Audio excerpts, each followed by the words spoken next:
കർത്താവിൽ ബഹുമാന്യ സഹോദരന്മാരെ,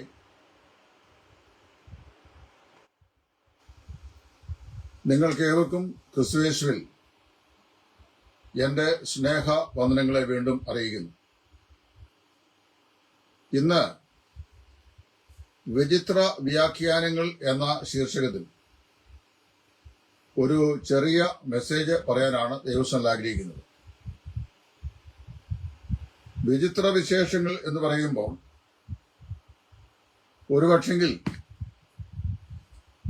ഞങ്ങളുടെ ആരുടെയും ഇടയിൽ വിചിത്ര വിശേഷങ്ങളായ വ്യാഖ്യാനങ്ങളില്ലല്ലോ. പിന്നെ എന്താണ് പറയാൻ ഉദ്ദേശിക്കുന്നത് എന്ന് ചില ആളുകൾ സന്ദേഹപ്പെടാൻ സാധ്യതയുണ്ട്. ഇന്ന് പകലിൽ ഞാനൊരു ഇംഗ്ലീഷ് ആർട്ടിക്കിൾ എഴുതിയിരുന്നു.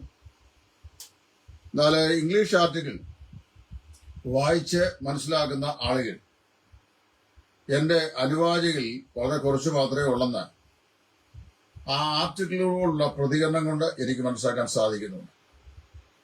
അതുകൊണ്ട് തന്നെ ഞാൻ ഈ വിഷയം സംബന്ധിച്ച് മലയാളത്തിൽ ഒരു മെസ്സേജ് പറയണം എന്ന് എനിക്ക് തോന്നി.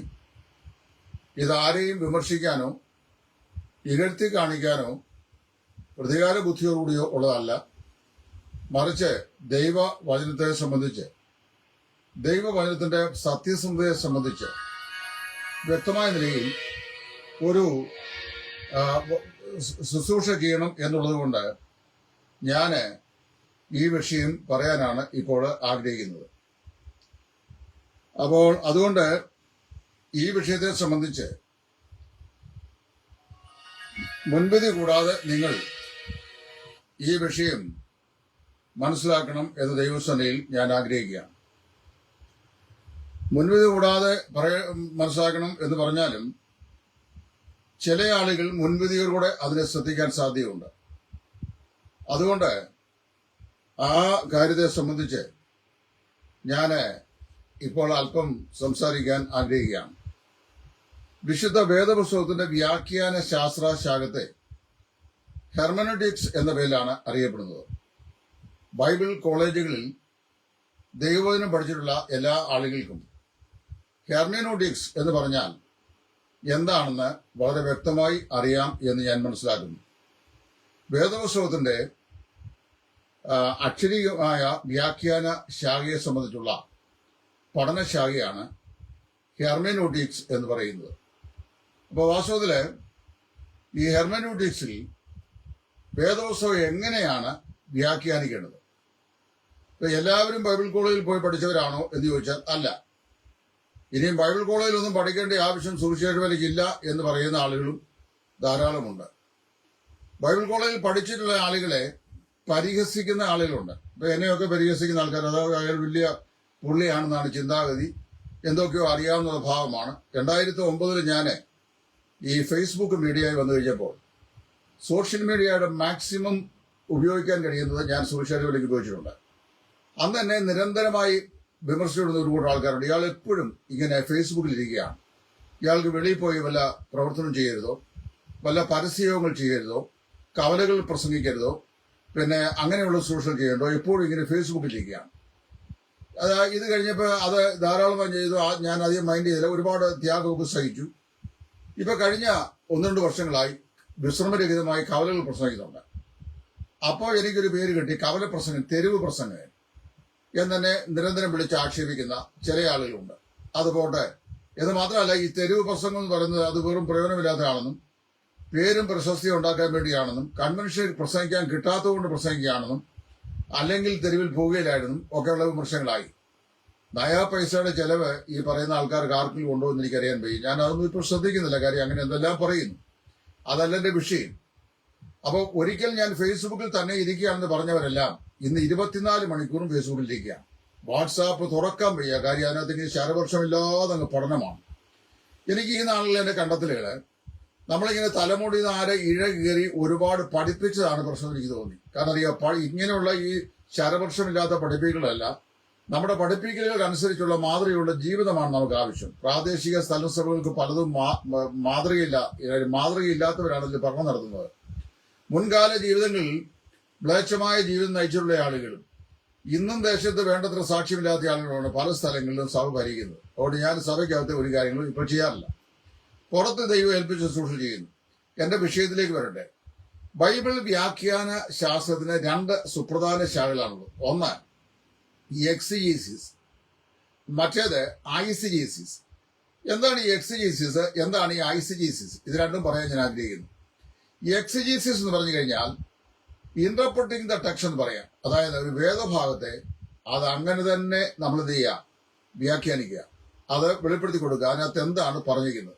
ഉദാഹരണം പറഞ്ഞു കഴിഞ്ഞാൽ, അറുക്കുവാനുള്ള ആളുകളെ പോലെ അവനെ കൊണ്ടുപോയി രോമം കത്തിരിക്കുന്നവരുടെ മുമ്പാകെ മിണ്ടാതെ നിൽക്കുന്ന കുഞ്ഞാട് പോലെ അവൻ അവരുടെ മുമ്പാകെ മിണ്ടാതെ നിന്നു. അവരുടെ താഴ്ചയിൽ അവർക്ക് ന്യായം കിട്ടാതെ പോയി. അവരുടെ തലമുറയെ വന്നേക്കും.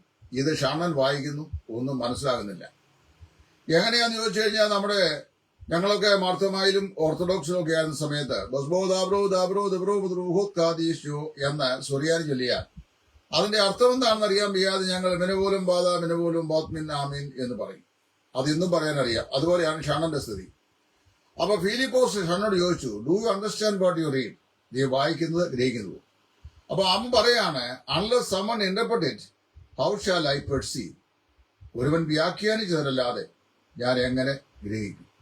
ഈ തിരുവഴുത്തുകളെ ആധാരമാക്കി ഫിലിപ്പോസ് ഷണ്ണനോട് അത് കർത്താവായ യേശു ക്രിസ്തുവിനെയും അവന്റെ കർഷാനുഭവത്തെയും കുറിച്ചാണ് പറയുന്നത് എന്ന് വെളിപ്പെടുത്തി കൊടുത്തു. അവന് കാര്യം മനസ്സിലായി. അവൻ രക്ഷിക്കപ്പെട്ടു. അവൻ സ്നാനപ്പെട്ടു. അവൻ അങ്ങനെ തിരിച്ച് അവന്റെ ദേശമായ ആഫ്രിക്കയിലേക്ക് പോയി. ഇത് ലിറ്ററൽ എക്സിജീസിന്റെ ഒരു ഉദാഹരണമാണ്. ഇനിയും ഐസിജീസിസ് എന്ന് പറഞ്ഞാൽ എന്താണ്? അപ്പൊ എക്സിജീസിസ് ബ്രിങ്ങിങ് ദ ടെക്സ്റ്റ് ഔട്ട്, അതായത് ടെക്സ്റ്റിൽ എന്തുണ്ട് അത് പുറത്തോട്ട് കൊണ്ടുവരിക, അതാണ് എക്സിജീസിസ്. അത് യെശയ്യാ 53 ഇപ്പൊ ഞാൻ പറഞ്ഞ ഉദാഹരണം, ധാരാളം ഉദാഹരണം പറയാനുണ്ട്. അല്ലെങ്കിൽ സമയം പരിമിതമാക്കേണ്ടതുകൊണ്ട് അത്രയും സമയമില്ല. എന്താണ് ഈ ഐസിജീസിസ്?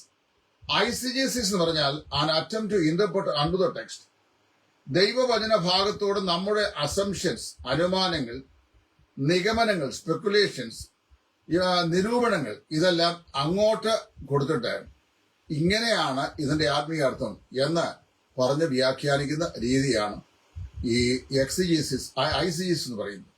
അപ്പൊ എക്സിജീസിസും ഐസിജീസിസും അത് നമ്മൾ അവലംബിക്കേണ്ട രീതിയാണ് എക്സിജീസിസ്. അത് തിരുവഴുത്ത് എന്ന് പറയുന്നു, അതിനെ വ്യാഖ്യാനിക്കുക. അതിനെ അതുപോലെ തന്നെ പറയാം. നമ്മുടെ ആലോചനകളും നമ്മുടെ നിരൂപണവും ഒക്കെ എങ്ങനെയാണെന്ന് പറയാൻ ശ്രമിക്കുന്നു.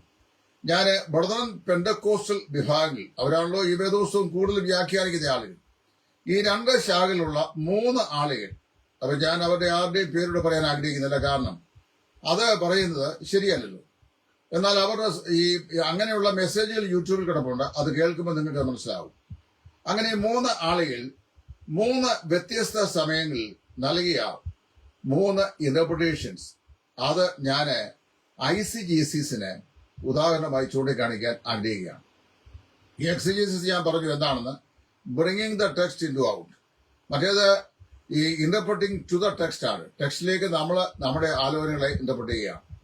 അങ്ങനെ വരുമ്പോൾ ഐസിജീസിന്റെ ശാസ്ത്രശാഖയിൽ വരുന്ന ഒന്നാണ് ഫിഗറേറ്റീവ് ഈ ഇന്റർപ്രിട്ടേഷൻ വരുന്നത്. അതായത് ഈ നിരൂപണാത്മകമായി, അല്ലെങ്കിൽ ഇത് പറയുന്നത് തന്നെ അതിന് വരുന്ന നിഴലും പൊരുളും സംബന്ധമായിട്ടുള്ള പല വ്യാഖ്യാനങ്ങളും. അപ്പോൾ നിഴലും പൊരുളുമായിട്ടുള്ള പല വ്യാഖ്യാനങ്ങളും ധാരാളം കടന്നുപോയിട്ടുള്ള ഒരു സമൂഹമാണ് ഈ ബ്രദറൻ പെന്തക്കോസ്റ്റൽ സമൂഹം. ഉദാഹരണം പറഞ്ഞു കഴിഞ്ഞാൽ, ഞങ്ങളുടെയൊക്കെ ബാല്യത്തിൽ സമാഗമന കൂടാരത്തെക്കുറിച്ച് സ്റ്റഡി ചെയ്തിട്ടുണ്ട്. സമാഗമന കൂടാരത്തെക്കുറിച്ച് പഠിക്കുമ്പോൾ സമാഗമന കൂടാരത്തിന്റെ ഈ തിരശീല, അതിന്റെ മൂടുവിരികൾ, കുറ്റി, കൊളുത്ത്, അന്താഴം, അതിന്റെ പ്രാകാരമറ, യാഗപീഠത്തിന്റെ കൊമ്പ്, തടിയെ, അതിന്റെ നിർമ്മാണം, അതിന്മേലുള്ള താമ്ര നിർമ്മിതമാക്കുന്ന കവചങ്ങള്, പിന്നെ അത് കഴിഞ്ഞ് താമ്രത്തൊട്ടി, ഇതിനകത്തുള്ള ഉപകരണങ്ങൾ മുഴുവന് ഒരു മഹാപുരുവിന്റെ ഇടക്കെട്ട്, നടുക്കെട്ട്, തലപ്പാവ്, അദ്ദേഹത്തിന്റെ അംശപടി, ഇങ്ങനെയുള്ള എല്ലാ സാധനങ്ങളും ക്രിസ്തുവിനും സഭയ്ക്കും നിഴല് എന്നുള്ള നിലയിലാണ് വ്യാഖ്യാനിച്ചിട്ടുള്ളത്. ഷാമുൽ റെഡൌട്ട് പോലെയുള്ള പ്രശസ്തരായിരിക്കുന്ന വിദേശ എഴുത്തുകാര് ഇതിന് ഈ നിഴൽകരിച്ച്, അല്ലെങ്കിൽ നിഴലും പൊരുളും എന്ന നിലയിൽ ഒരുപാട് ആപ്ലിക്കേഷൻ കൊടുത്ത് ഐസിജീസിസ് വ്യാഖ്യാനം ചെയ്തിട്ടുണ്ട്. അതൊക്കെയാണ് ആദ്യകാലങ്ങൾ പഠിച്ചത്. ഇനി അതിന്റെയൊക്കെ പറയുമ്പോൾ അതിന്റെയൊക്കെ ഒരു കൊണിക്ഷൻ നമ്മൾ പറഞ്ഞു പോയി കഴിഞ്ഞാൽ, കണ്ടോ, പിതാക്കന്മാർ അങ്ങനെയല്ല പഠിപ്പിച്ചത്, അതിന് വിപരീതമായി സംസാരിക്കുന്നു എന്നൊക്കെ പറഞ്ഞ് നമ്മളെ അറ്റാക്ക് ചെയ്യാൻ ആളുകൾ വരും. പിതാക്കന്മാരെ എന്തെല്ലാം കാര്യങ്ങൾ പഠിപ്പിച്ചു, അതല്ല അതുപോലെ തന്നെ വിഴുങ്ങേണ്ട ആവശ്യം നമുക്കുണ്ടോ? നമുക്ക് വേദപുസ്തകം വായിക്കാനും പഠിക്കാനുള്ള ത്രാണി ദൈവം തന്നിട്ടില്ലേ? അതുകൊണ്ട് നമ്മൾ അതാണ് ചെയ്യേണ്ടത്. അപ്പോൾ വാസ്തവത്തില് ഇവിടെ നമ്മൾ മനസ്സിലാക്കേണ്ട വിഷയം, അതിപ്രധാനമായ വിഷയം എന്താണെന്ന് ചോദിച്ചു കഴിഞ്ഞാൽ, ഞാൻ മനസ്സിലാക്കാൻ ആഗ്രഹിക്കുന്നത് രണ്ട് കാര്യങ്ങളാണ്. ഒന്ന്, ഈ ICGCs കൊണ്ടുള്ള അപകടം എന്തൊക്കെയാണ്. അതിലെ ഏറ്റവും പ്രധാനപ്പെട്ട ഒരു അപകടം എന്ന് പറയുന്നത്, ഇതില് നിഴൽവൽക്കരിച്ച് ഒരുപാട് കാര്യങ്ങൾ നിഴലായി ഇതിനകത്തിരിക്കുന്നു എന്ന് പറഞ്ഞു പൊരുളായി നമ്മൾ സ്വന്തമായി വ്യാഖ്യാനിക്കുക. അതിലൊന്നാണ് ഈ പഴയ നിയമ തിരുവെഴുത്തിന്റെ ഭാഗങ്ങളിൽ പറയപ്പെട്ടിരിക്കുന്ന പല കാര്യങ്ങളെയും നിഴലോ പൊരുളോ ആണെന്ന് പറയാത്തതിന് നിഴലും പൊരുളുമായി നമ്മൾ വ്യാഖ്യാനിക്കുന്നത്. അതിലൊന്നാണ് ഈ സമാഗമ കൂടാരം. പിന്നെ യഹോവയുടെ ഉത്സവങ്ങൾ സംബന്ധിച്ചൊക്കെ ഒരുപാടുണ്ട്, അതിലേക്കൊന്നും ഞാൻ പ്രവേശിക്കാൻ ആഗ്രഹിക്കുന്നില്ല. കാരണം ഇതെല്ലാം ദൈവവചനമാണെന്ന് നമ്മൾ വിശ്വസിക്കുന്നു. അപ്പോൾ തിരുവെഴുത്തിലെ കർത്താവിനെ കുറിച്ചുള്ള ഭാഗങ്ങൾ ധാരാളം ഉണ്ടെന്നും എനിക്കറിയാം. നമുക്കെല്ലാവർക്കും ആ കാര്യങ്ങൾ അറിയാം. ഇപ്പൊ ഞാൻ വായിച്ചപ്പോൾ സമാഗമന കൂടാരത്തെ സംബന്ധിച്ചുള്ള അതിന്റെ ലേവ്യ പുസ്തകത്തിന്റെ വ്യാഖ്യാനം പറയുന്ന ഗ്രന്ഥമാണ് എബ്രായലേഖനം. അത് സ്വർഗീയ കൂടാരത്തിലൊരു നിഴലെന്നാണ് അപ്പോസ്തലൻ പറയുന്നത്. അപ്പൊ ഈ പഴയ കൂടാരം എന്ന് പറയുന്നത് സഭയുടെ നിഴലല്ല, അത് സ്വർഗീയ കൂടാരത്തിന്റെ നിഴലാണ്. ഒന്ന് മനുഷ്യനിർമ്മിതമായത്, മറ്റേത് ദൈവം തന്റെ കൈപ്പണിയായി നിർമ്മിച്ചത്. ഒന്ന് പഴയ നിയമത്തിൽ അക്ഷരീയമായി വെളിപ്പെട്ടത്, മറ്റേത് പുതിയ നിയമത്തിൽ ഭാവിയിൽ ആത്മീയമായി വെളിപ്പെടുവാനുള്ളത്. ഇങ്ങനെയാണ് ഞാൻ മനസ്സിലാക്കുന്നത്. അതിന് അപ്പുറത്ത് കാര്യമൊന്നും എനിക്കറിയാൻ വയ്യ. അപ്പൊ ഏതായാലും അതൊക്കെ അവിടെ നിൽക്കട്ടെ. എന്നാൽ അതിനേക്കാൾ ഡേഞ്ചറസ് ആയിട്ടുള്ള രണ്ട് വ്യാഖ്യാനങ്ങൾ, അത് രണ്ടെണ്ണം ഞങ്ങളുടെ സഭാവിഭാഗങ്ങളിലും ഒരെണ്ണം ഈ അടുത്ത കാലത്ത് പെന്തക്കോസ്തിൽ പ്രമുഖനായിരിക്കുന്ന പാസ്റ്ററും പറഞ്ഞാണ്. പ്രമുഖനായ പാസ്റ്ററുടെ വിഷയം അബ്രഹാമിന്റെ വടി എന്നുള്ളതാണ്. അബ്രഹാമിന്റെ വടി. അപ്പൊ അബ്രഹാമിന് ദൈവം, അത് ഞാൻ പിന്നീട് പറയാം. അബ്രഹാമിന്റെ വടി എന്ന ആ വടിയുടെ പരമ്പരാഗതമായിട്ട് ഇങ്ങോട്ട് വടി ട്രാൻസ്ഫർ. അബ്രഹാം ഇസ്ഹാക്കിന് കൊടുത്തു, ഇസ്ഹാക്ക് യാക്കൂബിന് കൊടുത്തു, യാക്കൂബ് യോസേഫിന് കൊടുത്തു, യോസേഫ് മിസ്രയീമിൽ നിന്ന് പോന്നു കഴിഞ്ഞപ്പോൾ അത് മോശയ്ക്ക് കൊടുത്തു, മോശ അഹരോന് കൊടുത്തു. അഹരോന്റെ ആ വടി തളുത്തതായി തീർന്നു. പിന്നീട് ആ വടി പുഷ്പിച്ചു, അത് ഫലം കായ്ച്ചു. അപ്പം അങ്ങനെ ആ വടി പിന്നെ കർത്താവായ യേശുക്രിസ്തു ആണെന്ന് വ്യാഖ്യാനിച്ചു. നിങ്ങൾ അത് യൂട്യൂബിൽ കിടപ്പുണ്ട്, നിങ്ങൾക്ക് വായിച്ചാൽ മതി. എനിക്ക് വളരെ രസകരമായി തോന്നി. ഇനി അവിടെ നിൽക്കുന്ന വടിയെ ഞാൻ പിന്നെ പറഞ്ഞോളാം. ഇപ്പൊ ആദ്യം ഞാൻ പറയാൻ പോകുന്നത്, ഈ ന്യായാധിപന്മാരുടെ പുസ്തകത്തിലെ 7 ജാതികളെ വെട്ടിപ്പിടിച്ച് തോൽപ്പിച്ചാണ് ഇസ്രായേൽ മക്കൾ ഈ കനാൻ ദേശം അവകാശപ്പെടുത്തിയത്. കനാനിൽ അവർ ചെന്ന ശേഷം 110 വർഷക്കാലം 7 ജാതികൾക്ക് അവർ വീണ്ടും അടിമകളായി തീർന്നു. ആ സമയത്ത് അവർ പാപം ചെയ്തു, ജാതികൾക്ക് അവർ അടിമകളായി തീർന്നു. അപ്പോൾ അവർ യഹോവയോട് നിലവിളിച്ചു. ആ സമയത്ത് ദൈവം ഒരു വിടുവിക്കുന്ന ആളിനെ പറഞ്ഞയച്ചു. അവരെ ന്യായാധിപന്മാരുടെ പേരിൽ അറിയപ്പെടുന്നു. ആ വിടുവിക്കുന്ന ആളുകൾ രംഗത്ത് വന്നു, അവരെ വിടുവിച്ചു. പിന്നെയും അവർ ഇസ്രായേലിന്റെ ദൈവത്തിന് വിരോധമായി പാപം ചെയ്തു. അപ്പോൾ വീണ്ടും അവനെ വേറൊരു ജാതിയിൽ ഏൽപ്പിക്കുന്നു. അപ്പോൾ പിന്നെയും അവർ നിലവിളിക്കുന്നു. അപ്പോൾ ദൈവം ഒരു ഡെലിവറി അയക്കുന്നു. ഇതിങ്ങനെ തുടരുന്നു. അപ്പൊ ഏകദേശം 110 വർഷക്കാലം അവർ ഈ അടിമത്തിലേക്ക് പോയി. അതിലൊരു കൂട്ടം ആളുകളാണ് മിഡിയാനൈറ്റ്സ് എന്നത്, മിദ്യാന്യർ എന്ന് പറയുന്ന ആളുകൾ.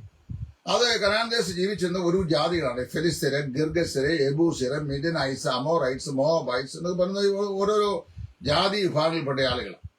അതിൽ ഈ മിദ്യാന്യർ എന്ന് പറയുന്നൊരു പ്രത്യേക ആളുകളാണ്. ഇസ്രയേല്യര് അവരുടെ ഫീൽഡ് വിതച്ചും കൊയ്ത്തിനോടൊക്കെ അടുക്കുന്ന സമയമാകുമ്പോൾ അവരുടെ വിളവുകൾ നശിപ്പിക്കുക, അവരെ കഷ്ടപ്പെടുത്തുക, ഇങ്ങനെയൊക്കെ അവരെ വളരെ ഉപദ്രവിച്ച ആളുകളാണ് ഈ മിദ്യാനിയർ. അവരുടെ ആളുകളെ പിടിച്ചോണ്ട് പോവുക. അപ്പൊ ഇങ്ങനെ വന്നു കഴിയുമ്പോ ഇതിനൊരു വ്യാഖ്യാനം ഒരു ദേവദാസൻ പറഞ്ഞു. അപ്പൊ ഞാൻ ഈ വ്യാഖ്യാനത്തോട് നഖശികാന്തം വിയോജിക്കുന്നു. എന്നാൽ വ്യക്തിയോട് യാതൊരു വിരോധമില്ല. കാര്യം ഓരോരുത്തർക്കും ഓരോ ഇന്റർപ്രിട്ടേഷൻസ് ഉണ്ട്. അത് വ്യക്തികളെ നമ്മൾ അത് ഒന്നും നോക്കേണ്ട കാര്യമില്ല. ഞാൻ വ്യാഖ്യാനത്തെയാണ് പറയുന്നത്. അപ്പൊ അദ്ദേഹം പറയുന്നു, മിഡിയാൻ എന്ന പേരിന്റെ അർത്ഥം സ്ട്രൈഫ്, അതായത് ശണ്ട അല്ലെങ്കിൽ കലഹം എന്നാണ്. ഇസ്രായേൽ സമം ദൈവത്തിന്റെ ജനം. അപ്പൊ ദൈവത്തിന്റെ ജനമായ ഇസ്രായേലിനെ അദ്ദേഹം താരതമ്യപ്പെടുത്തുന്നത് ആത്മീയ കൂട്ടമായിരിക്കുന്ന ഈ ദൈവസഭയോടാണ്. അതിനെ നമ്മുടെ ഇടയിൽ ഈ ആത്മീയ ഇസ്രായേൽ എന്നൊക്കെ പറയാറുണ്ട്. There is no such statement the Bible. അത് ഞാൻ റീപ്ലേസ്മെന്റ് തിയോളജി, അതേക്കുറിച്ച് ഒരു വീഡിയോ ചെയ്തിട്ടുണ്ട്. അത് ചെയ്യുമ്പോൾ did church of God replace the Israelites, അതായത് ദൈവസഭ ഇസ്രായേലിനെ റീപ്ലേസ് ചെയ്തോ എന്നുള്ള ഒരു പഠനശാഖയെ നൽകിയിട്ടുണ്ട്. റീപ്ലേസ്മെന്റ് തിയോളജി എന്നാണ് അറിയപ്പെടുന്നത്. അപ്പൊ അതിനകത്ത് ഞാൻ വളരെ വ്യക്തമായി പറഞ്ഞിട്ടുണ്ട്, ഇസ്രായേൽ ഒരു സെപ്പറേറ്റ് എൻറ്റിറ്റിയാണ്, സഭ വേറൊരു സെപ്പറേറ്റ് എൻറ്റിറ്റിയാണ്. സഭ ഒരു പുതിയ നിയമ സൗധമാണ്. ഇസ്രായേലിന് പകരമുള്ളതല്ല സഭ. ആത്മീയ ഇസ്രായേൽ എന്നുള്ള പേര് യോജിച്ചതുമല്ല. നമ്മൾ ആത്മീയ ഇസ്രായേലും അല്ല, നമ്മൾ പുതിയ നിയമ സൗധമാണ്. സഭ വേറെ, ഇസ്രായേൽ വേറെ. അപ്പൊ ഇസ്രായേലിനെയാണ് ഈ മിദ്യാനികൾ പിടിച്ചോണ്ട് പോയത്. മിദ്യാൻ സമം ഷണ്ട ഈ ദൈവസഭയിൽ വരുമ്പോൾ, അപ്പൊ ഇസ്രായേലിനെ സഭയായി ചിത്രീകരിച്ചപ്പോൾ സഭയിൽ വരുമ്പോൾ ഈ മിദ്യാൻ ഇസ്രായേലിലേക്ക് വരുത്തിയ ദോഷങ്ങൾ 3 ഒന്ന്, അവർ അവരുടെ ആടുമാടുകളെയും, അതായത് ആടുകളെയും കാളകളെയും കഴുതകളെയും പിടിച്ചുകൊണ്ട് പോയി. ഇസ്രായേലിയുടെ ആടുകള്, അതുപോലെ തന്നെ കാളകള്, കഴുതകൾ ഇവയെ പിടിച്ചുകൊണ്ട് പോയി. ഈ വ്യാഖ്യാനം പോകുന്നത് ഇങ്ങനെയാണ്: സഭയിൽ ഷണ്ട ഉണ്ടാകുമ്പോൾ ഭിന്നതയ്ക്ക് അത് കാരണമായി സഹോദരന്മാരെ, നിങ്ങളുടെ ഇടയിൽ ഷണ്ടയും കലഹവും എവിടെ നിന്ന് യാക്കോബ് ചോദിക്കുന്നു. അപ്പൊ ഷണ്ടയും കലഹവുമായി മിദ്യാൻ സഭയിൽ ഉണ്ടായി കഴിയുമ്പോൾ സഭയ്ക്കുണ്ടാകുന്ന ത്രിവിധ നഷ്ടങ്ങളെ കുറിച്ചാണ് അദ്ദേഹം പറയുന്നത്. ഒന്ന്, സഭയിലെ ആടുകൾ അവരെ ഈ മിദ്യാൻ ഷണ്ട പിടിച്ചോണ്ട് പോകുന്നു. 2, കാളകളെ പിടിച്ചോണ്ട് പോകുന്നു. 3, കഴുതകളെ പിടിച്ചോണ്ട് പോകുന്നു. ഇപ്പൊ മിദ്യാൻ ഇസ്രായേലിലേക്ക് വരുത്തിയ 3 ദോഷങ്ങൾ: ഒന്ന്, കാള, ആട്, കഴുത ഇവ അവയെ അപഹരിച്ചുകൊണ്ട് പോയി. ഇപ്പൊ വ്യാഖ്യാനം ഇങ്ങനെയാണ് പോകുന്നത്: സഭയിൽ ഷണ്ടയുണ്ടാകുമ്പോൾ ഷണ്ട ഭിന്നതയ്ക്ക് കാരണമായി തരികയും ആടുകൾ നഷ്ടമാകുകയും സുവിശേഷകന്മാർ നഷ്ടമാകുകയും മൂപ്പന്മാർ നഷ്ടമാകുകയും ചെയ്യുന്നു. അതിനകത്ത് പറയുന്ന വ്യാഖ്യാനം, ആട് എന്ന് പറയുന്നത് വിശ്വാസികളുടെ പ്രതിനിധികളാണ്. വേദപുസ്തകം ശരിയാണ്. യോഹന്നാൻ 10 യേശു പറയുന്നു, എന്റെ ആടുകൾ എന്റെ ശബ്ദം കേൾക്കുന്നു, അവ എന്നെ അനുഗമിക്കുന്നു, ഞാൻ അവയെ പേർ ചൊല്ലി വിളിക്കുന്നു. അപ്പോ ഇത് കർത്താവ് പറഞ്ഞിട്ടുണ്ട്, നിങ്ങൾ എല്ലാവരും എന്റെ ആടുകളാകുന്നു കർത്താവ് പറഞ്ഞിട്ടുണ്ട്. വിശ്വാസികളെ ആടിനോട് ഉപമിച്ച് ബൈബിൾ പറഞ്ഞിട്ടുണ്ട്. അപ്പൊ യഹോവ എന്റെ ഇടയനാകുന്നു. അപ്പൊ ദൈവ ഇടയൻ എന്ന നിലയിൽ നാം അവന്റെ ആടുകളാണ്, അവർ മേച്ചിൽപ്പെടുത്ത ആടുകളാണ്. There is no doubt for it. അപ്പൊ ആടുകൾ വിശ്വാസികളാണ്. ഓക്സൻ, അതായത് കാള എന്ന് പറയുന്നത് നിലവിടുവാനും ഭാരം ചുമക്കുവാനും ഉപയോഗിക്കുന്ന ഒരു ജീവിയാണ്. അപ്പൊ സുവിശേഷകൻ, അദ്ദേഹത്തെ ഈ കാള എന്ന് പറയുന്നത് സുവിശേഷകനാണ് എന്നാണ് വ്യാഖ്യാനം. സുവിശേഷകന്മാർ ഒരുപാട് ബേർഡൻ ചുമക്കുന്ന ആളുകളാണ്. അതിലൊക്കെ എനിക്ക് ഒരുപാട് അഭിപ്രായ വ്യത്യാസമുണ്ട്. എന്നെ പോലെ മൈക്ക് സെറ്റും ചുമന്ന് ഈ 65-ാമത്തെ വയസ്സിൽ കവലകൾ പ്രസംഗിക്കാൻ നടക്കുന്ന നമ്മുടെ വമ്പന്മാരാരും അല്ലെങ്കിൽ ഒരുമാതിരിപ്പെട്ടവരാരും നമ്മുടെ പൊതു ശുശ്രൂഷകളിൽ പ്രയോജനപ്പെടണമെന്ന് ആഗ്രഹിക്കുന്നവരാരും എന്നോട് സഹകരിക്കാൻ ഇഷ്ടപ്പെടാതെ അകന്നു നിൽക്കുന്ന പുറജാതിക്കാരനെ പോലെയുള്ള എന്നെ ഭാരം ചുമക്കുന്നു എന്ന് പറഞ്ഞു കഴിഞ്ഞാൽ അത് അതിന്റെ അതിശോക്തിയൊന്നുമില്ല. കാര്യം ഞാൻ ആ ഭാരം ചുമക്കുന്നുണ്ട്. എന്നാല് ദൈവജനത്തിന്റെ ഇടയിലുള്ള യാതൊരു മാലിന്യത്തെ സംബന്ധിച്ചും ദുഷിച്ച സഭാഭരണ വ്യവസ്ഥിതിയെ സംബന്ധിച്ചും ദൈവം ആക്കി വെക്കാത്ത സ്ഥാനത്ത് കയറിയിരുന്നുകൊണ്ട് ദൈവസഭയെ പരിപാലിക്കുന്നതിനെ സംബന്ധിച്ചും വ്യക്തിഗതമാകുന്ന ജീവിതത്തിന്റെ അശുദ്ധിയെ സംബന്ധിച്ചും യാതൊന്നും പരാമർശിക്കാതെ തേൻ പുരട്ടിയ ദോശ പോലെ എണ്ണ തേച്ചതുപോലെ പ്രസംഗിക്കുന്ന സുവിശേഷകന്മാർക്ക് യാതൊരു ഭാരവുമില്ലെന്ന് മാത്രമല്ല, ഇന്ന് വരെ അവർ ഭാരം അനുഭവിച്ചിട്ടുമില്ല. അവരെ കാളയോട് താരതമ്യം ചെയ്യുന്ന കാളയ്ക്ക് പോലും നാണക്കേടാണ്. അപ്പം വാസ്തവത്തിൽ ഇതൊക്കെ വിളിച്ചു പറയുന്നവരാണ് കാളയെ പോലെ വാസ്തവത്തിൽ കഷ്ടപ്പെടുന്നത്. കാരണം ഇപ്പോൾ ഉദാഹരണം പറഞ്ഞാൽ ഇത് ഈ അയോഗ്യന്മാർ സഭ പരിപാലിക്കുന്നു. അത് പറഞ്ഞു കഴിഞ്ഞാൽ ഈ അയോഗ്യന്മാരെല്ലാം ഒറ്റക്കെട്ടായി നമ്മളെ ഒറ്റപ്പെടുത്തും. ജീവിത വിശുദ്ധിയെക്കുറിച്ച് പ്രസംഗം കഴിഞ്ഞാൽ അശുദ്ധി ജീവിതത്തിലുള്ളവർ, അങ്ങനെ ജീവിച്ചുള്ള ആളുകൾക്ക് നമ്മുടെ വിരോധമുണ്ടാകും. അവർ നുണപ്രചരണം നോക്കുക, നമുക്കെതിരായിട്ട് ചെയ്ത് ആളുകളെ വശീകരിച്ച് തെറ്റിദ്ധാരണ പരത്തി സ്വഭാവഘാതകം ചെയ്ത് അങ്ങനെ വെച്ചേക്കും. ഒരു നന്മയും ജീവിതത്തിൽ ഉണ്ടാകുകയില്ല. പിന്നെ എങ്ങനെ ഇത് പറയുമ്പോൾ അതൊക്കെ പറയുമ്പോൾ അത് പറയുന്നവരാണ് ഈ ഭാരം ചുമക്കുന്നത്. അതിൽ നന്നായിട്ട് 2 ഷോൾഡറിലും ഭാരം ചുമക്കാൻ ദൈവം എന്നെ ഏൽപ്പിച്ചിട്ടുണ്ട്. ഞാൻ ഇതുവരെ ചുമന്നുകൊണ്ടിരിക്കുകയാണ്. അപ്പം കാളസമം സുവിശേഷൻ. ഇനി 3ാമത്തെ വ്യാഖ്യാനം, കഴുത സമം മൂപ്പൻ. അതെന്നെ വളരെ ചിന്തിപ്പിച്ചു. വിശ്വാസി ആട് എന്ന് പറഞ്ഞു കഴിഞ്ഞാൽ നമുക്കൊരു പരിധി വരെ സമ്മതിക്കാം. സുവിശേഷകൻ കാള എന്ന് പറഞ്ഞാൽ ഭാരം ചുമക്കുന്ന, സുവിശേഷ ഭാരം ചുമക്കുന്നയാളെന്ന നിലയിൽ വേണ്ടി വന്നാൽ അത് നമുക്ക് സമ്മതിക്കാം. എന്നാൽ ഈ കഴുത മൂപ്പൻ എന്ന് പറഞ്ഞാൽ സമ്മതിക്കാൻ പറ്റുമോ? ഏതെങ്കിലും സഭയിലെ മൂപ്പന്മാരെ കഴുതകൾ വിളിച്ചു കഴിഞ്ഞാൽ, ഇത് കഴുത പോയിട്ട് നമ്മൾ ഒന്നും വിളിക്കുന്നില്ല, വേറെ ചുമ്മാ മൂപ്പന്മാരെന്ന് ഞാൻ ചില ആളിനെ കുറിച്ച് പറഞ്ഞു. കാര്യം മൂപ്പന്റെ യാതൊരു ഗുണവും മണവും ഇല്ലാതെ ആകാശത്തിന്റെ കീഴിലെ ഒരു ഗുണവും, തിമോഥെയോസിന്റെ 1-ാം ലേഖനം 3-ാം അധ്യായത്തിലും തീത്തോസ് 1-ാം അധ്യായത്തിലും പറയപ്പെടുന്ന ഒരു ഗുണവും, ഏക ഭാര്യ എന്നതിന് അപ്പുറത്ത് വേറെ ഒരു ഗുണവുമില്ലാത്ത, നിരന്തരമായി മറ്റുള്ളവരെ ഉപദ്രവിച്ചുകൊണ്ടിരിക്കുന്ന, പൈശാചികത പ്രവർത്തിച്ചുകൊണ്ടിരിക്കുന്ന ഒക്കെ ആളുകള് സഭകളൊക്കെ ഹൈജാക്ക് ചെയ്ത് അത് മൂപ്പനാണെന്ന് പറഞ്ഞു കഴിഞ്ഞാൽ, ഇപ്പൊ മൂപ്പനല്ല, പിന്നെ ദൈവം ആക്കി വയ്ക്കാത്തവനാണെന്ന് പറഞ്ഞു കഴിഞ്ഞാൽ അത് വലിയ വിരോധമാണ്. ഇനി അങ്ങനെയുള്ള ആളുകളെ ഞാൻ കഴുതെന്ന് പറഞ്ഞു കഴിഞ്ഞാൽ അവർ സമ്മതിക്കുമോ? അല്ലെങ്കിൽ ഏതെങ്കിലും വളറങ്കാർ സഭയുള്ള മൂപ്പന്മാരെ ആ മൂപ്പന്മാർ സമം കഴുതകൾ എന്ന് പറഞ്ഞാൽ ഏതെങ്കിലും ആളുകൾ സമ്മതിക്കും? അവരോട് മരണ പര്യന്തം വിരോധം ഉണ്ടാകും. മരിക്കുന്നത് വരെ ഒരു ശവസംസ്കാരം സൂക്ഷിക്കുമ്പോൾ ഇവരെ വിളിക്കാൻ പാടില്ലെന്ന് പൊതുവെ ഒരു അണ്ടർസ്റ്റാൻഡിങ് അടിയിൽ കൂടെ വെച്ചിരിക്കും. പിന്നെ മിടുക്കന്മാരാരെയും നമ്മളെ അങ്ങനെ ഒരു ധാരണയുള്ളവർ അറിയാവുന്നുണ്ടെങ്കിൽ നമ്മുടെ അകലത്ത് പോലും അടുത്ത് വരികയില്ല. അറിയാവോ, അയാളെ ഒന്നും കൂട്ടത്തിൽ കൂട്ടാൻ കൊള്ളാത്ത ആളാണ്, അയാൾ വിമർശകനാണ്, വിഘടനവാദിയ എന്നൊക്കെ പറയും.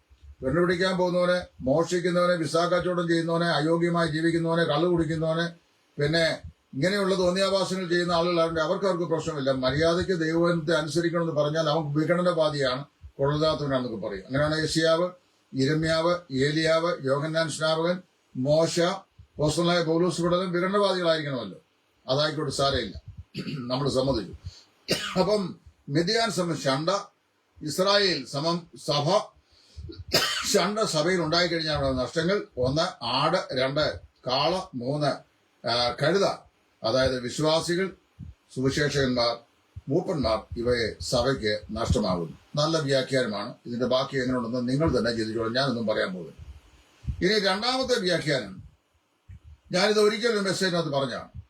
ഇത് പറയുമ്പോൾ എന്നോട് വിളിച്ച് പറഞ്ഞു, ബ്രദറെ, ഞാൻ ആരെ ഉന്നമിച്ച് വരെ ഒരു മെസ്സേജ് കേട്ടാൽ ഞാൻ അനലൈസ് ചെയ്യുന്നത്ര മാത്രമേ ഉള്ളൂ.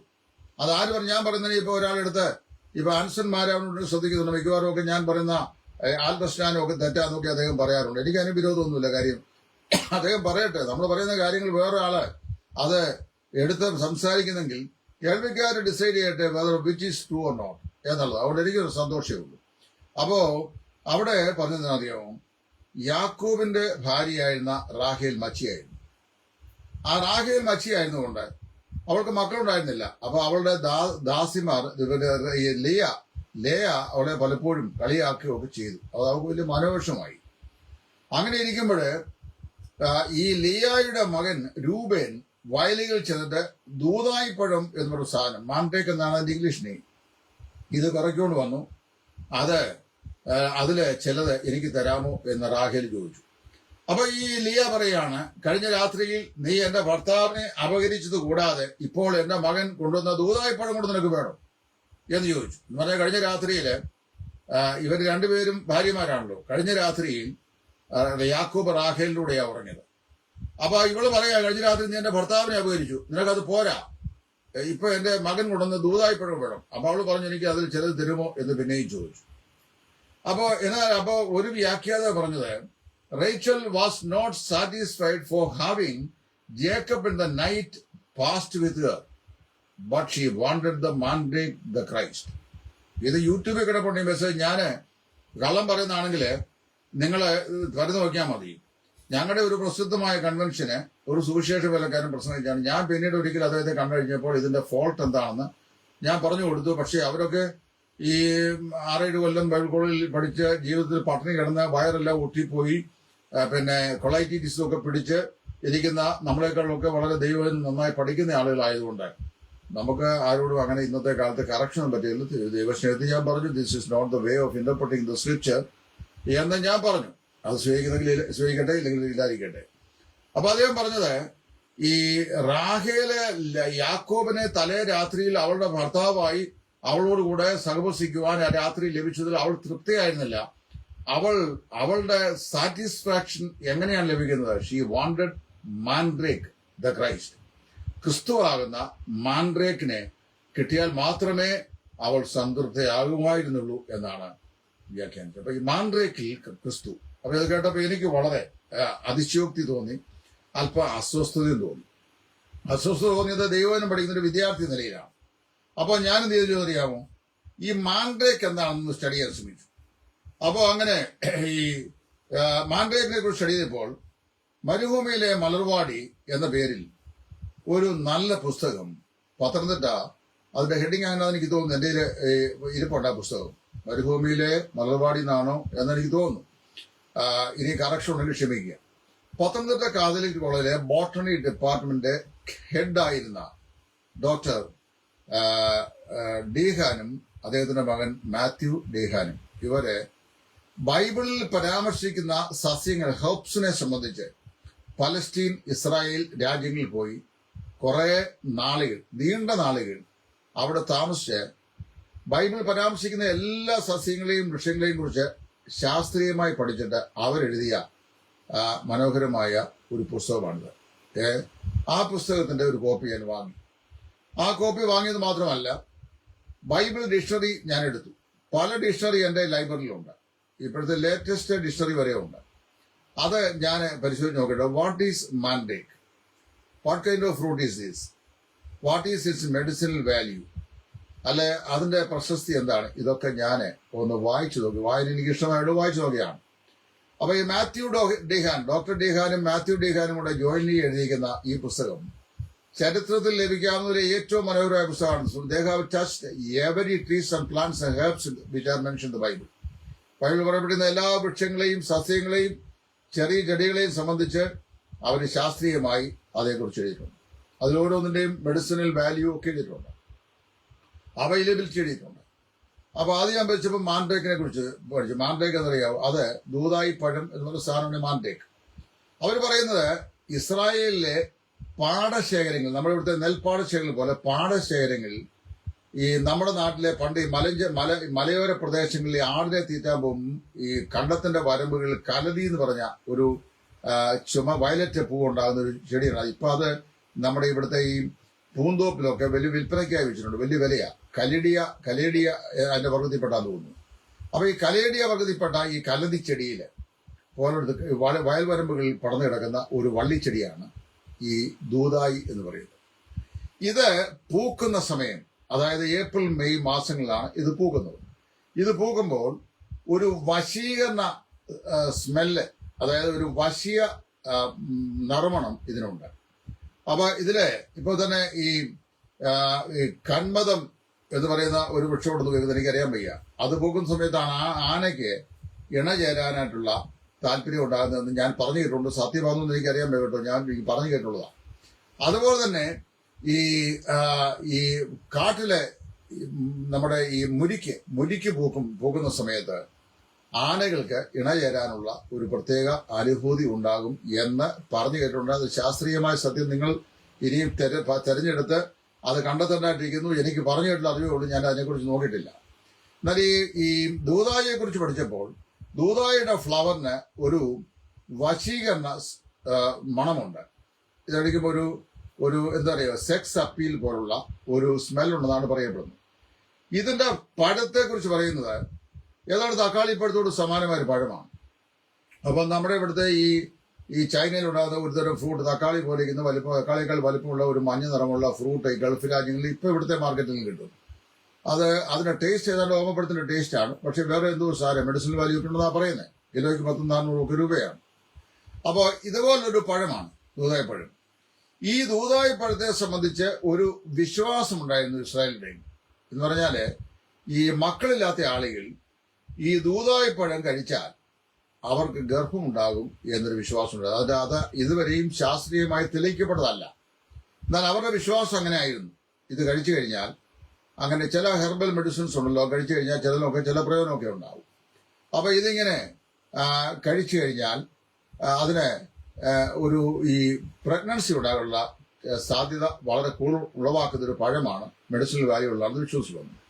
ഈ റാഹേൽ മച്ചിയായിരുന്നുകൊണ്ട് അവളെ ഈ ദൂതായിപ്പഴം ലിയയുടെ ചോദിച്ചു അവളുടെ മകൻ രൂപൻ കൊണ്ടുവന്നത്.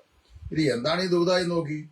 ദൂതയെക്കുറിച്ച് ഞാൻ ഈ ബൈബിൾ ഡിക്ഷണറി പരിശോധിക്കുകയും ഈ പറയപ്പെട്ട മാത്യു ഡിഹാന്റെ പുസ്തകം പരിശോധിക്കുകയും ചെയ്തു കഴിഞ്ഞപ്പോൾ എനിക്ക് മനസ്സിലാക്കാൻ കഴിഞ്ഞത് മാത്യു ഡിഹാൻ അത്രയും വ്യക്തമായി അതിനെക്കുറിച്ച് എഴുതില്ല. എന്നാൽ ഈ ബൈബിൾ ഡിക്ഷണറിക്കകത്ത് എഴുതിയിട്ടുണ്ട്. അതായത് ഒരു നാച്ചുറൽ വയാഗ്രയ, അതായത് അതിന്റെ മെഡിസിനൽ വാല്യൂ എന്ന് പറയുന്നത് പ്രൊഫ്യൂസ് ഇജാക്കുലേഷന് സഹായകമായിരിക്കുന്ന ഒരു മെഡിസിനൽ വാല്യൂ ഉള്ള ഒരു പഴമാണ് ഇതെന്നാണ് പറയപ്പെടുന്നത്.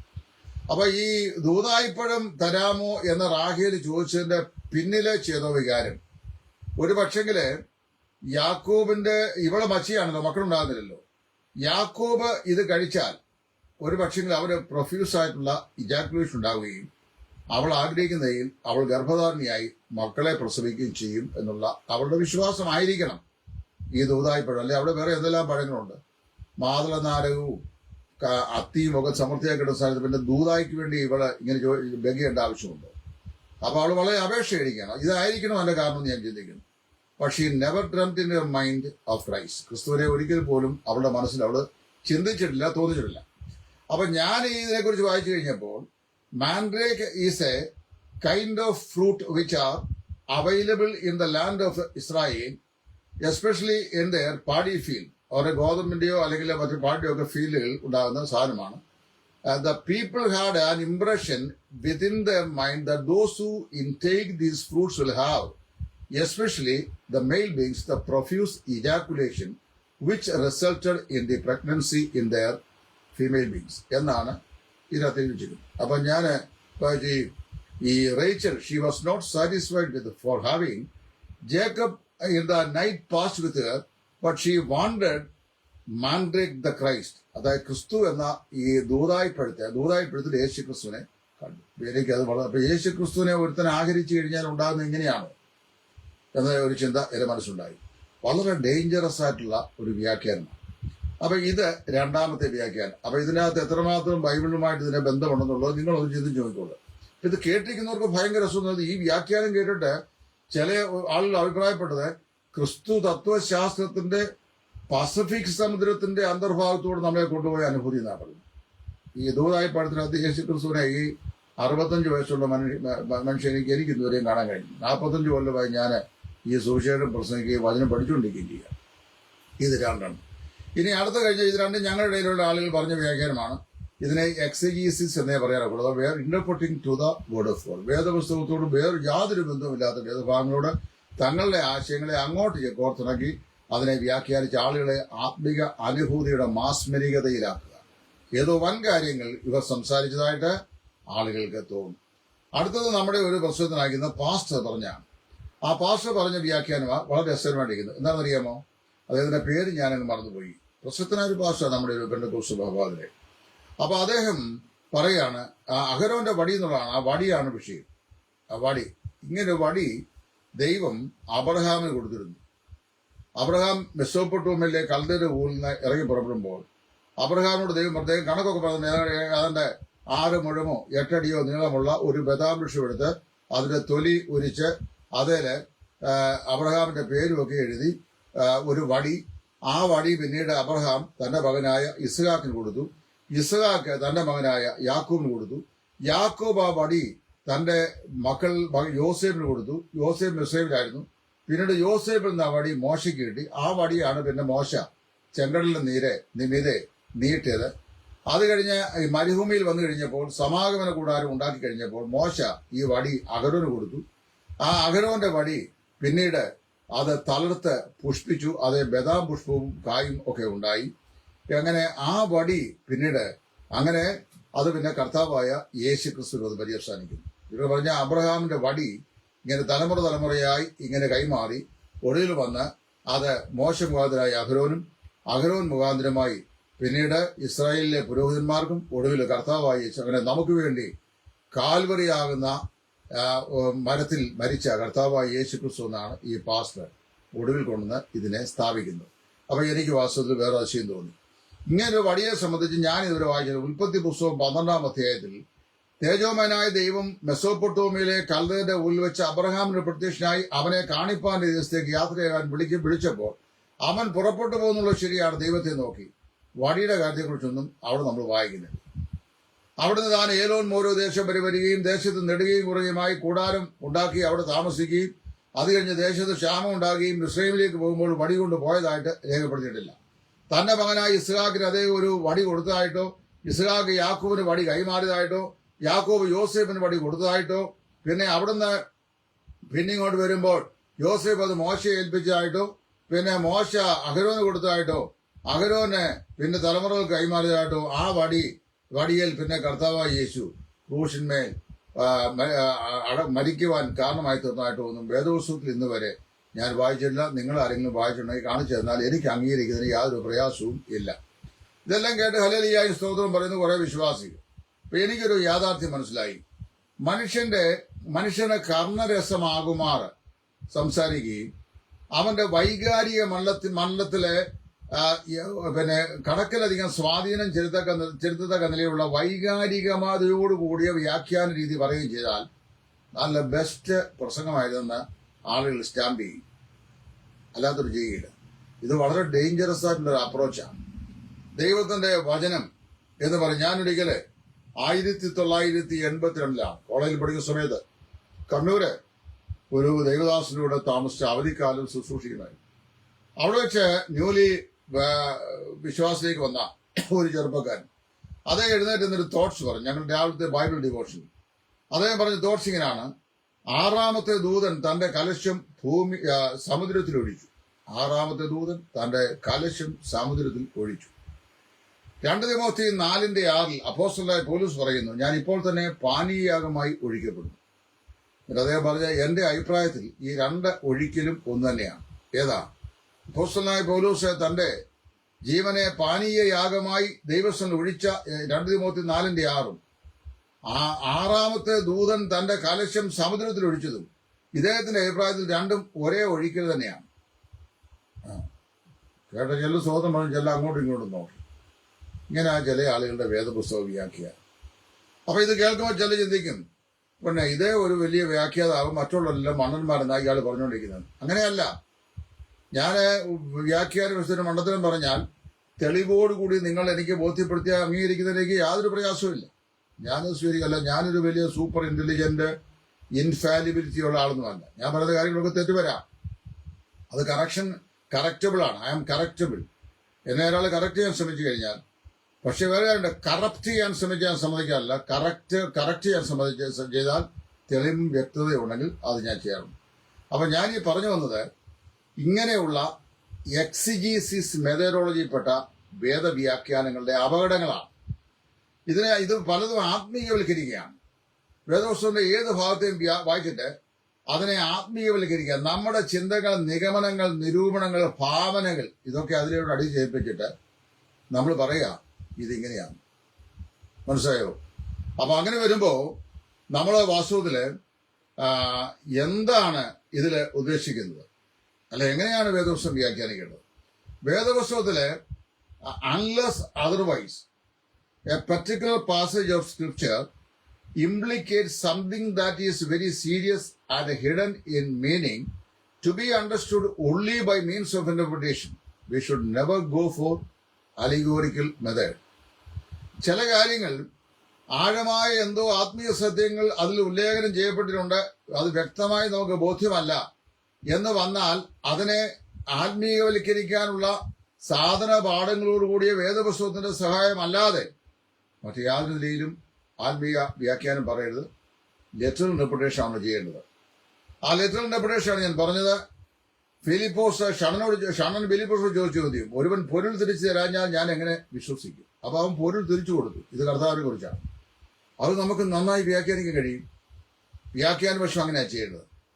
മനുഷ്യനെ ഇക്ലിപ്പെടുത്തുന്ന മറ്റ് ഒരു മനുഷ്യനെ ഇന്നുവരെ കണ്ടെത്തിയിട്ടില്ലാത്ത, ഇപ്പൊ ഒരാളോട് പറഞ്ഞു, നിങ്ങളൊക്കെ പുസ്തകങ്ങൾ വായിച്ച് എഴുത്തുകളൊക്കെ വായിച്ചു നോക്കിയാ ഇതൊക്കെ പറയും, എല്ലാ ലൈവിൽ പറയുകയും ചെയ്യുന്നു. എന്നാലേ so and so is not like that. He receive the message directly from heaven and then present to the people. സ്വർഗത്തിൽ നിന്ന് നേരിട്ട് അദ്ദേഹം പ്രാപിച്ചിട്ടാണ് അങ്ങനെ പറയുന്നത്. അങ്ങനെ സ്വർഗത്തിൽ നിന്ന് യോഹന്നാൻ പത്മോസിലേക്ക് പ്രാപിക്കുന്ന മെസ്സേജ് ഉണ്ടോ? നമ്മൾ ദൈവവചനം വായിക്കുമ്പോൾ പരിശുദ്ധാത്മാവ് നമുക്ക് ആവശ്യമായ സ്വർഗീയ പ്രകാശം ഹൃദയം തരുന്നു. ആ പ്രകാശം വേദപുസ്തകത്തിന്റെ വ്യാഖ്യാന ശാസ്ത്ര ശാഖയ്ക്ക് വിരുദ്ധമാകാത്ത നിലയിൽ നമ്മളത് വ്യാഖ്യാനിച്ച് മനസ്സിലാക്കും. ഇപ്പോഴും നമുക്ക് വ്യാഖ്യാനിച്ചാൽ ഗ്രഹിക്കാൻ കഴിയാത്ത ഒരുപാട് കാര്യങ്ങൾ ബൈബിളുണ്ട്. പ്രത്യേകിച്ച് വെളിപ്പാട് പുസ്തകത്തിൽ പറയപ്പെട്ട കാര്യങ്ങൾ. ഞാൻ വെളിപ്പാട് പുസ്തകം സംബന്ധിച്ച് ധാരാളം പുസ്തകങ്ങൾ വായിച്ചിട്ടുണ്ട്, ഇപ്പോഴും എൻ്റെ കയ്യിലുണ്ട്. പക്ഷേ നാളിത് വരെ അതിനകത്തെ പല ഭാഗങ്ങളും, പ്രത്യേകിച്ച് 6-ാം അധ്യായം മുതൽ 18-ാം അധ്യായം വരെയുള്ള അധ്യായങ്ങളിൽ പറയപ്പെടുന്ന സിംബോളിക് ആയിട്ടുള്ള പല കാര്യങ്ങളും വെദർ ഇറ്റ് ബി സോ അങ്ങനെ തന്നെയാണോ എന്നതിനെ സംബന്ധിച്ച് ഇപ്പോഴും എനിക്ക് അജ്ഞതയുണ്ട്. കാരണം ഓരോരുത്തരും ഓരോ അഭിപ്രായങ്ങളാണ് പറയുന്നത്. മർമ്മം മഹദിയാം ബാബിലോൺ കത്തോലിക്ക സഭയും അതിന്റെ ആസ്ഥാനമായിരിക്കുന്ന പോപ്പിന്റെ ആസ്ഥാന സ്ഥലമാണെന്നൊക്കെ വ്യാഖ്യാനിച്ച ആളുകളുണ്ട്. I don't know whether it is so. നമുക്കറിയാൻ വയ്യ. 7 കൊമ്പും 10 തലയും തലയിൽ രാജമണിയുടെ മഹാസർപ്പം, അങ്ങനെ സർപ്പത്തെ നമ്മൾ സൂയിൽ പോലും കണ്ടിട്ടില്ല. അത് എന്താണെന്നുള്ളത് വാസ്തവത്തിൽ ഇന്നും മനസ്സിലാക്കാൻ സാധിക്കുന്നില്ല. അതൊരു 10 കിങ്ഡം ഫെഡറേഷൻ എന്നും യൂറോപ്യൻ എക്കണോമിക് കോമൺ മാർക്കറ്റ് എന്നൊക്കെ പറഞ്ഞ് ധാരാളം വ്യാഖ്യാനങ്ങൾ ഞാൻ കേട്ടിട്ടുണ്ട്. പക്ഷേ none of these things comes in total correlation to the interpretation methodology of the word of God. അത് മനസ്സിലാക്കണം. അപ്പം ഞാൻ ദീർഘിപ്പിക്കുന്നില്ല. ഇവിടെ ഞാൻ പറഞ്ഞതെന്ന് വെച്ചാൽ നിങ്ങൾ ആരും ഏതെങ്കിലും ഒരു സുഹൃതത്തോടു കൂടിയ വ്യാഖ്യാനം കേട്ടിട്ട് അത് അങ്ങനെയാണെന്ന് ചിന്തിച്ച് നിങ്ങൾ അതിൽ വശംബദരാകുന്നതിന് മുമ്പ് ബെറിയൻസ് വിശ്വാസികളെ പോലെ ആയിരിക്കണം. അവരെ കുറിച്ച് പറയുന്ന they were nobler than those who were in Thessalonica. Our തെസ്സലോനിക്കയിലുള്ളവരെക്കാൾ ഉത്തമന്മാരായിരുന്നു. Not only they heard the word of God, but they searched to see whether it was so. അത് അങ്ങനെ തന്നെയാണോ എന്ന് തിരുവെഴുത്തുകളെ പരിശോധിക്കും. നമ്മുടെ മുമ്പാകെ ഈ അബ്രഹാമിന്റെ തലമുറയായി കൈമാറിയ വടിയെക്കുറിച്ച് ഇവിടെ ഈ പൗരോഹിത്യ സഭകളുടെ പരമ്പരാഗതമായ പൗരോഹിത്യത്വ ശുശ്രൂഷയുടെ കൈമാറിനെ സംബന്ധിച്ചൊരു നസ്രാണി പാട്ടവർക്കുണ്ട്.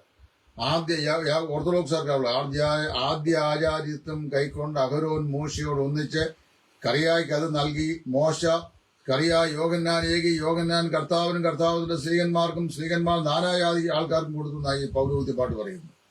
അപ്പം അതിനകത്തെ രണ്ട് അബദ്ധങ്ങൾ മനസ്സിലാക്കണം. ഒന്ന്, ആദ്യ ആചാര്യത്വം കൈക്കൊണ്ട് അഹരോനും മോശയും പുരോഹിതന്മാരായിരുന്നു. ആദ്യ ആചാര്യത്വം കൈക്കൊണ്ട് അഹരോൻ മോശയോട് ഒന്നിച്ച് അഹരോനും മോശയും കഴിഞ്ഞ് പിന്നെ അത് നേരെ പോകുന്നത് സെഖറിയായ്ക്കാണ് പുരോഹിതൻ, യോഹന്നാന്റെ അപ്പൻ. യോഹന്നാൻ പുരോഹിതനായിരുന്നില്ല, അവൻ പ്രവാചകനായിരുന്നു. ഇവനെ യോഹന്നാൻ കർത്താവായി യേശുവിന് കൊടുക്കുന്ന പൗരോഹിത്യം. ഞാൻ വായിച്ച 110 സംഖ്യയിൽ എണീക്കുന്നത്, നീ മൽക്കീസദേക്കിന്റെ ക്രമപ്രകാരം എന്നേക്കും പുരോഹിതൻ എന്ന യഹോവ സത്യം ചെയ്തു അനുദവിക്കുകയില്ല. അപ്പൊ അവന്റെ പൗരോഹിത്യം എന്ന് പറയുന്നത് മൽക്കീസദേക്കിന്റെ പൗരോഹിത്യത്തിന്റെ ക്രമമാണ് എന്ന് പറഞ്ഞ് which has no beginning or end. ആദ്യ വിഹീനമാകുന്ന പൗരോഹിത്യ വ്യവസ്ഥ കർത്താവിനുള്ളത്. പക്ഷേ ഇത് യോഹന്നാൻ കർത്താവ് കൊടുക്കുന്ന ഒരുപാട്. എന്നിട്ട് യോഹന്നാൻ കർത്താവിനും കർത്താവ് സ്ലീഹന്മാരും നാനാജാതി ആൾക്കാർ എന്ന് പറഞ്ഞവരാണ് ഈ അബ്രഹാമിന് കൊടുത്ത വടി ഇങ്ങനെ വന്നു കാൽവറിയിൽ വരെ വരുന്നത്. ഇതൊക്കെ തെറ്റായ വ്യാഖ്യാന രീതികളാണ്. നമ്മൾ വഞ്ചിക്കപ്പെടരുത്, ചതിക്കപ്പെടരുത്. ഇന്ന് നമ്മൾ ദൈവത്തിന്റെ വചനം വായിക്കുക. വചനം വായിച്ചിട്ട് സ്വതന്ത്രമായി പഠിക്കാൻ അവരെ അനുവദിക്കുക. അവർ പഠിക്കട്ടെ, പരിശുദ്ധാത്മ സഹായത്തോടെ ദൈവം പഠിക്കട്ടെ. സംശയങ്ങളുണ്ടെങ്കിൽ അത് തിരുവെഴുത്തിന്റെ അടിസ്ഥാനത്തിൽ അത് ദൂരീകരിക്കട്ടെ. അതിനായിരിക്കട്ടെ നമ്മുടെ സകല പരിശ്രമവും. ദൈവം ഞാൻ പ്രസന്റ് ചെയ്ത ഈ കാര്യങ്ങൾ ഒരു ബയാസ് കൂടാതെ ഞാൻ പറഞ്ഞു, പൊതു നന്മയ്ക്ക് വേണ്ടി ഞാൻ പറഞ്ഞു. അത് ആരും പ്രത്യേകിച്ച് ഹർട്ടാകേണ്ട ആവശ്യമില്ല. സത്യതാണ്, there are two interpretation methodologies relevant among the so-called Brethren and Pentecostal believers. One is exegesis, which is bringing the text into out, and the second is eisegesis, that is interpreting to the text. ഒന്ന് തിരുവെഴുത്തിനെ വ്യാഖ്യാനിക്കുന്നു, മറ്റേത് തിരുവെഴുത്തിലേക്ക് വ്യാഖ്യാനങ്ങൾ അടിച്ച് ഏൽപ്പിക്കപ്പെടുന്നു. നമുക്ക് ആവശ്യമായത് literal interpretation ആണ്, അതായത് എക്സിജീസിസ് ആണ് ആവശ്യം. തിരുവെഴുത്ത് സ്പഷ്ടമായി പറയുന്ന കാര്യങ്ങളെ സ്പഷ്ടമായി അസേർട്ട് ചെയ്യുക. അതിനാണ് ദൈവം നമ്മെ നിയോഗിച്ചിരിക്കുന്നത്. ദൈവമായ കർത്താവ് ഈ സ്റ്റഡി ദൈവം പഠിക്കുന്ന ഏവർക്കും ഒരു അനുഗ്രഹത്തിനും ഒരു പുനർവിചിന്തനത്തിനും ഇടയാക്കട്ടെ എന്ന് ആത്മാർത്ഥമായി പ്രാർത്ഥിക്കുന്നു. നിങ്ങൾക്കെല്ലാവർക്കും നന്ദിയെ അറിയിക്കുന്നു. ദൈവം ഏവരെയും അനുഗ്രഹിക്കട്ടെ. ക്രിസ്തുവിൽ നിങ്ങളുടെ കൂട്ടുസഹോദരൻ സുവിശേഷകൻ ടൈറ്റസ് ഫ്രം ഇടയാറുള്ള. Thank U.